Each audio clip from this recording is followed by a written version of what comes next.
मिस्र के साबिक सदर होस्नी मुबारक का इंतकाल हो गया है। 91 साल की उम्र में होस्नी मुबारक ने आज आखिरी सांस ली। 91 साल की उम्र थी। मिस्र के साबिक सदर होस्नी मुबारक का आज यानी कि मंगल के दिन इंतकाल हो गया है। कुछ हफ्ते पहले ही उनकी सर्जरी हुई थी और मिस्र के ही एक सरकारी चैनल ने इस खबर को प्रसारित किया है और ये भी बताया जा रहा है कि इससे पहले उनकी सर्जरी हुई थी और मुबारक ने मिस्र में तकरीबन 30 साल तक यानी कि 3 दशक तक राज किया था और बड़े एहतजाज के दौरान उन्हें इक़्तिदार को छोड़ना पड़ा था और बगावत के बाद भी कई साल तक उन्होंने जेल में भी गुजारी अपनी ज़िंदगी के। और ऐसे में खबर आ रही है कि मिस्र के साबिक सदर होस्नी मुबारक का इंतकाल हो गया है। 91 साल की उम्र उनकी बताई जा रही है। एक बार फिर से आप सभी को बता दें, मिस्र के साबिक सदर होस्नी मुबारक का इंतकाल हो गया है। मंगल आज ही के दिन उनका इंतकाल हुआ है। 91 साल की उम्र थी और मिस्र के सरकारी टीवी चैनल ने इस खबर को नश्र किया है। कुछ हफ्ते पहले ही उनकी सर्जरी हुई थी। यह भी बताया जा रहा है कि मुबारक ने तकरीबन 30 साल तक मिस्र पर राज किया है, राष्ट्रपति रहे हैं, सदर रहे हैं वहाँ के। और एक वो वक्त भी देखा है मुबारक ने जब उनकी ज़िंदगी में एक वो वक्त आया जब जेल में भी उन्हें वक्त गुजारना पड़ा। ज़्यादा अपडेट के साथ हमारे नुमाइंदे अब्बास मेहंदी हमारे साथ जुड़ गए हैं। अब्बास मेहंदी, पूरी खबर ज़रा बताएं।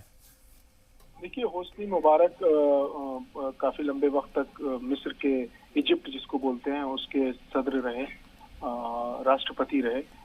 लेकिन जब अरब स्प्रिंग जब शुरू हुआ और अरब में जब बवाल शुरू हुआ, जो ट्यूनीशिया से उठा, लीबिया पहुंचा, सीरिया में इधर डिस्टर्बेंस हो गया था, उधर इराक में डिस्टर्बेंस हो गया था, उसी दौरान मिस्र में बागी ग्रुप जो है इनको पद से हटाए जाने की लगातार मांग कर रहा था।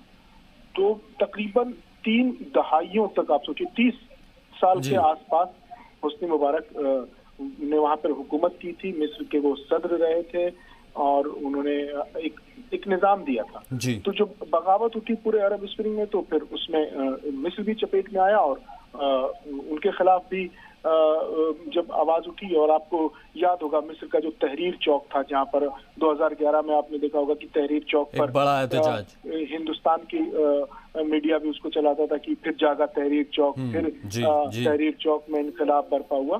तो उसको उन जो मुजाहिरीन थे उसको कंट्रोल करने के लिए होस्नी मुबारक की आर्मी कंट्रोल कर रही थी। जब मुजाहिरीन ने तशद्दुद अख्तियार किया तो होस्नी मुबारक की आर्मी ने, यानी मिस्र की आर्मी ने वहां पर फायरिंग की, मतलब जबर से काम लिया उस बगावत को दबाने के लिए। ठीक है, उसी केस में उन्हें अदालत ने उनको सजा सुनाई थी और हालांकि वो 2017 में मार्च में वो उस सजा को काट के बाहर आ गए थे, लेकिन अब उनका इंतकाल है। तो एक बहुत बड़ा मेरे ख्याल से बहुत बड़ा नुकसान है ये पूरे अरब खित्ते का, क्योंकि मिस्र अपने कल्चर के लिए, अपनी तहजीब के लिए, अपनी सकाफत के लिए, अपनी अलग अरबी के लिए, अपनी खत्ताती के लिए और जो मज़ारात हैं अहले बैत अलैहिस्सलाम के, उनकी मज़ारात के लिए मिस्र एक अलग शिनाख्त और एक पहचान। ठीक है सैयद अब्बास, बहुत शुक्रिया तमाम जानकारी के लिए।